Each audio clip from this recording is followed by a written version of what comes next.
Hello, it's Jessica J. Rolla, coming from a Gen X generation. Disney, Minnie Mouse was actually my type of toy.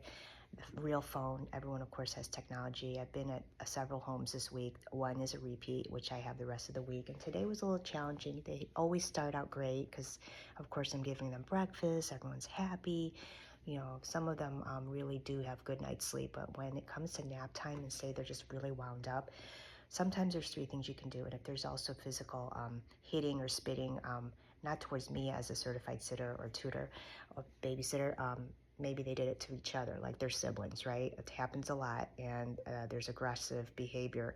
Sometimes it's from grandparents. It's come from like Disney Channel, from Lilo and Stitch. That's actually kind of violent when they have frying pans, and kids don't understand that if you use real stuff like that in the house, it'll hurt when they get hit. Especially with 2-year-olds, they don't get it. So watch the behavior. If there's a lot of competition and jealousy going on, always reward, obviously, the victim, not the child that was doing the hitting, spitting, or jealous behavior. Maybe they weren't sharing. And you have to be firm and robotic. So number two, Paul Thomas is a pediatrician. I got this from YouTube, and he's right. He did examples of this. Number one, isolate the child that was starting the aggression or physical hitting. That's what happened to me this morning.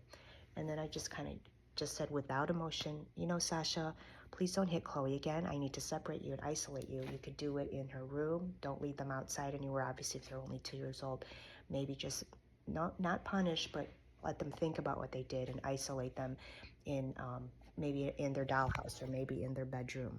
Like that's like a safe space, like, or in her room or whatever. And if they don't understand, number two, redirect. Say, oh, look at the flowers outside, in a positive way. And then take the two of them and say, tell each other sorry and hug and kiss. If they're not ready to do that, just have the one that's not feeling good to look at something else. Look at the plane in the sky. Play another activity. Redirect immediately to a different activity so it's not stuck in their mind, because children that young, they don't understand sometimes how to resolve conflict. Adults in the workplace, of course, you're going to talk it out, hash it out, and say, we can agree to disagree, and obviously shake hands later on about it. And if you don't, you're just not friends, right?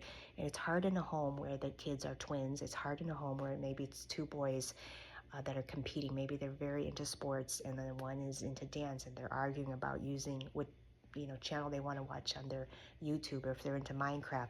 Some houses do accept and allow technology, so make sure if you don't have 2 or 3 screens that you are doing non-technology activities, whether it's having a meal together and making sure nobody is at arm's distance to hit each other. And do not accept hitting or spitting or anything like that. Trust me, I've been there. I've been doing this for a long time. And as a certified sitter, and I have a lot of the first aid, all that stuff, you don't want to go into the emergency room over some petty fighting for siblings. And for toddlers, you want to always say no, again, in a robotic voice. So A, isolate the child that was starting the aggression. Number two, redirect into a positive activity or comment about something totally different and change the subject. And number three, they say having Instagram moments is basically complimenting them on their appearance. Oh, wow, look how clean you were. You didn't spill anything. That could have been a plus today.